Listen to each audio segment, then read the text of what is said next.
Bonjour tout le monde, j'espère que vous allez bien. On se retrouve après quelques semaines d'absence pour cause de trop de boulot en fait. Donc je suis ravi de vous retrouver et sans plus tarder, nous allons continuer notre série de vidéos avec cette fois-ci la thématique comment s'intégrer dans son université et comment réussir, je dirais, son premier semestre en géomatique lorsqu'on vient en France. Sans plus tarder, allons-y.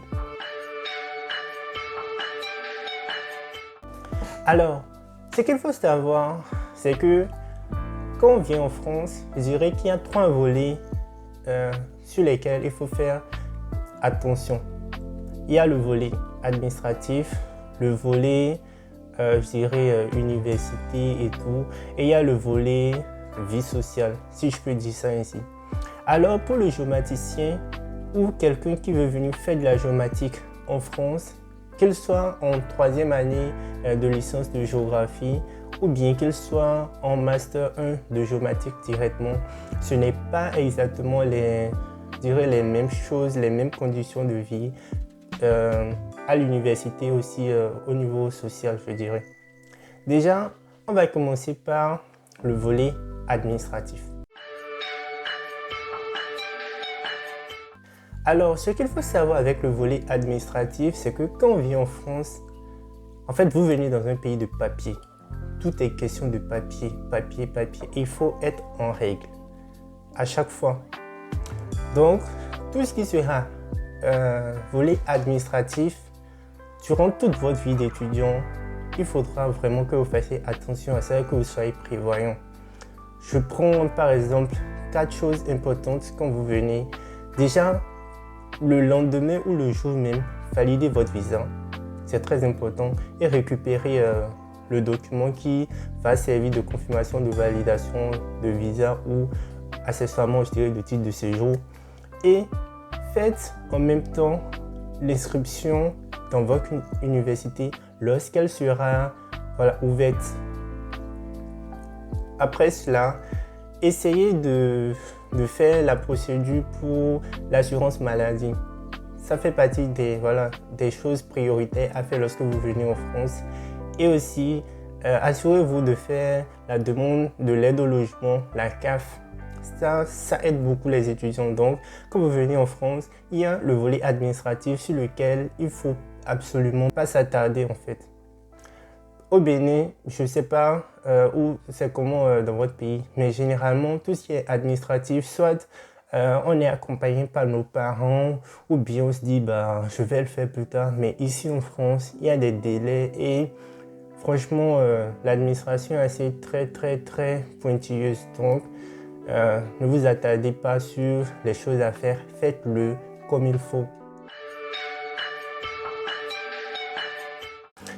Maintenant, nous allons parler du volet universitaire. Pour ce volet universitaire, je vais le diviser en deux catégories. Il y a la catégorie de ceux qui sont toujours en licence et la catégorie de ceux qui sont en master. Alors, pour ceux qui sont en licence, je dirais que c'est un peu plus différent que celui qui est au niveau master. Parce que quand tu es en licence, il faut que tu mettes le paquet, je dirais déjà, sur ton premier semestre. Comme ça, tu auras de bonnes notes pour pouvoir postuler directement au master en attendant d'avoir tes résultats de second semestre. Et c'est très important. Quelqu'un qui vient en France pour faire une troisième année de licence de géographie ou d'urbanisme pour plus tard intégrer un master en géomatique, il faut que les cours importants qui concernent la géomatique, que ce soit la cartographie, la télédétection ou les SIG, il faut qu'ils mettent réellement le paquet dans ces cours-là. Comme ça, il aura non seulement, les prérequis qu'il faut, mais aussi il aura déjà certains travaux, peut-être des cartes, qu'il pourra ajouter dans son CV ou faire un petit projet qu'il pourra partager avec les universités dans lesquelles il souhaite faire son master. Je prends l'exemple de quelqu'un qui est inscrit à l'université de Rennes en licence 3 de géographie. Au premier semestre, il faut qu'il mette le paquet sur tous les cours, certes, mais surtout sur les cours qui ont rapport avec la géomatique, l'urbanisme ou les risques. surtout ces cours-là. Et lorsqu'il va rendre des devoirs, des DM, où on va lui demander de faire les cartes, il faut qu'il puisse stocker ces cartes-là dans un dossier. Et plus tard, il va combiner toutes ces cartes-là en un document PDF qui va joindre à sa lettre de motivation ou à sa candidature pour le master. Maintenant, lorsque vous êtes en master, généralement quand vous êtes en master, vous avez une partie cours et une partie qui est soit entreprise ou stage. Donc en gros, la partie où vous êtes au cours, il faut aussi que vous mettez le maximum sur cette partie-là parce que cela va vous permettre d'avoir, je dirais, le nécessaire pour pouvoir évoluer dans vos stages ou dans votre entreprise. Donc lorsque il sera question de faire des cours de cartographie ou bien des projets à rendre, que ce soit personnel ou groupe, n'essayez pas, je dirais, de vous cacher derrière les autres. Faites des propositions, allez à la rencontre de vos camarades de classe. C'est vous qui êtes nouveau. Peut-être que eux, ils avaient déjà leur groupe et ils se connaissaient depuis. Donc, c'est à vous de faire le premier pas, d'aller vers eux et de se dire bonjour, j'ai vu que tu te débrouillais plutôt bien dans cette matière-ci. Est-ce que ça te dirait qu'on en discute juste un tout petit peu? Et voilà, généralement, ils sont très ouverts et moi, je dirais, mon intégration s'est super bien passée, j'ai pas eu de problème, les gens étaient là pour moi tout le temps. Donc, pour la partie entreprise et stage, je vais revenir dans une prochaine vidéo sur comment trouver un stage ou une alternance en géomatique. Mais dans cette vidéo-ci, je dirais que lorsque vous avez déjà certaines connaissances au cours du premier semestre que vous avez eu à faire en géomatique, tout ce que vous devez faire, c'est en fait essayer d'appliquer ce que vous avez appris dans votre stage. C'est-à-dire, si dans votre stage, vous aurez à utiliser QGIS ou ArcMap, auparavant, dans votre université ou dans le premier semestre, normalement, vous avez déjà eu des cours de QGIS. Donc, essayez de ne pas vous cantonner uniquement à ce que vous avez vu en cours, mais allez plus en profondeur avec les tutoriels qu'il y a sur Internet pour, je dirais, pour pouvoir marquer correctement votre stage. En gros, il faut qu'à la fin de votre stage, qu'on dise oui, l'étudiant, il a été vraiment très bien, il est allé au-delà de nos espérances et tout. Donc voilà, c'est ce que je vous recommande pour la partie vie universitaire.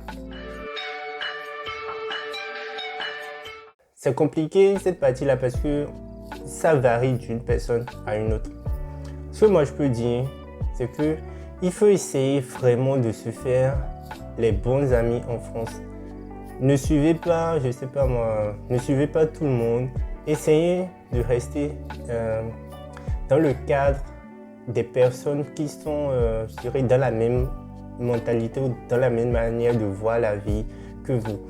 Il ne faut pas se mettre avec, je sais pas moi, ceux qui ne priorisent pas forcément les études et c'est autre chose. Souvenez-vous, vous êtes là en France pour les études.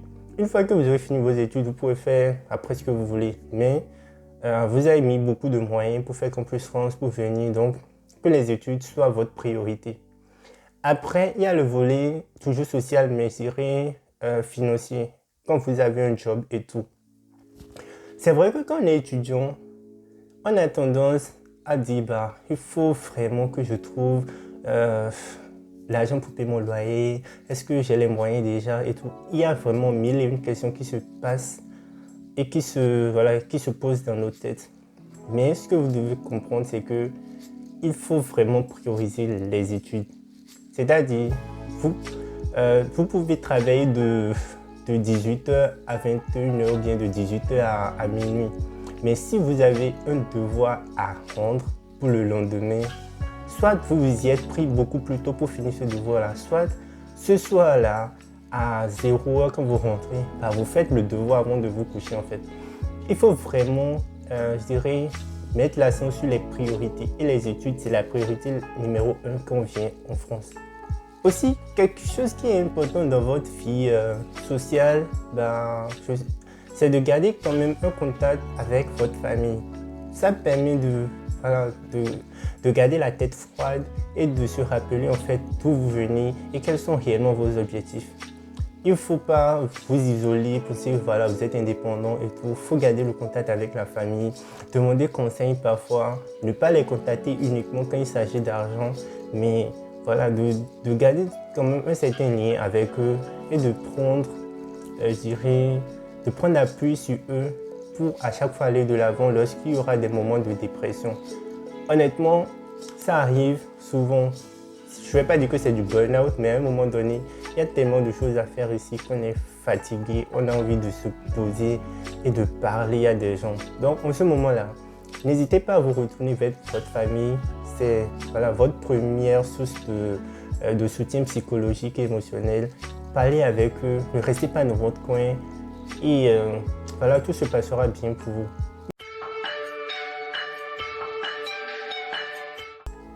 C'est une vidéo assez courte, certes, mais c'est une vidéo que je trouve importante parce que vous voyez déjà d'un point de vue, je dirais, de quelqu'un qui est déjà là, ce qu'il faut faire ou bien ce qu'il a fait en tant que nouvel arrivant. Donc, merci tout le monde. On se retrouve plus tard pour la vidéo sur comment trouver un stage ou une alternance quand on fait de la géomatique. Allez, ciao!